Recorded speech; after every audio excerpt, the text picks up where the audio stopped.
I've been waiting for you. You have many questions, and though the process has altered your consciousness, you remain irrevocably human. Ergo, some of my answers you will understand, and some of them you will not. Concordantly, while your first question may be the most pertinent, you may or may not realize it is also the most irrelevant. Why am I here? Either no one told me, or no one knows. Precisely. As you are undoubtedly gathering, the anomaly is systemic, creating fluctuations in even the most simplistic equations. Control me! I'm gonna smash you to bits! You can't make me do anything, white prick! Choice. The problem is choice. The first matrix I designed was quite naturally perfect. It was a work of art, flawless, sublime, a triumph equaled only by its monumental failure. The inevitability of its doom is apparent to me now as a consequence of the imperfection inherent in every human being. Thus I redesigned it, based on your history, to more accurately reflect the varying grotesqueries of your nature. However, I was again frustrated by failure. I have since come to understand that the answer eluded me because it required a lesser mind, or perhaps a mind less bound by the parameters of perfection. Thus, the answer was stumbled upon by another. As I was saying, she stumbled upon a solution whereby nearly 99% of all test subjects accepted the program as long as they were given a choice, even if they were only aware of the choice at a near unconscious level. While this answer functioned, it was obviously fundamentally flawed, thus creating the otherwise contradictory systemic anomaly that, if left unchecked, might threaten the system itself. Ergo, those that refuse the program, while a minority, if unchecked, would constitute an escalating probability of disaster. But why help us? We're all here to do what we're all here to do. I'm interested in one thing, Neo, the future. And believe me, I know the only way to get there is together. Are there other programs like you? Oh, well, not like me, but... Look, see those birds? At some point, a program was written to govern them.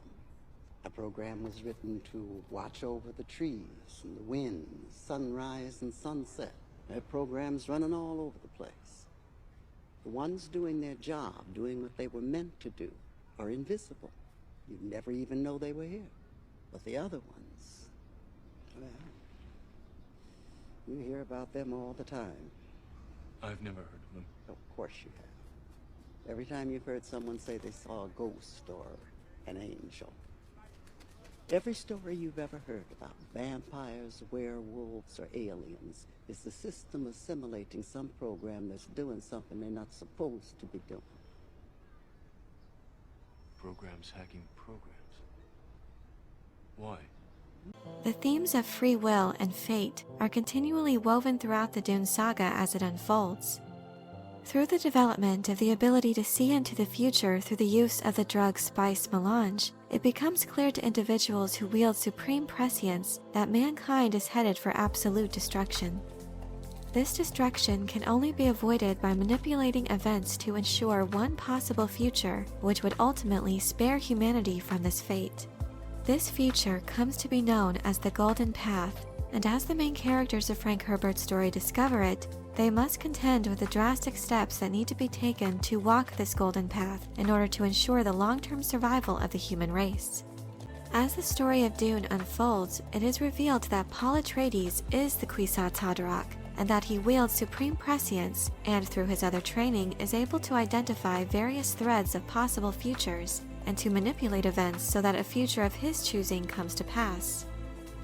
During the events of Dune, Paul has to grapple with the consequences of his actions as he sets in motion events which lead to an uprising from the native Fremen people of Arrakis and a subsequent unleashing of a jihad across the universe. Stating, "Their spirit has died the first death." They are no longer capable of executing the more complex behaviors compatible with species survival. The species in such settings die.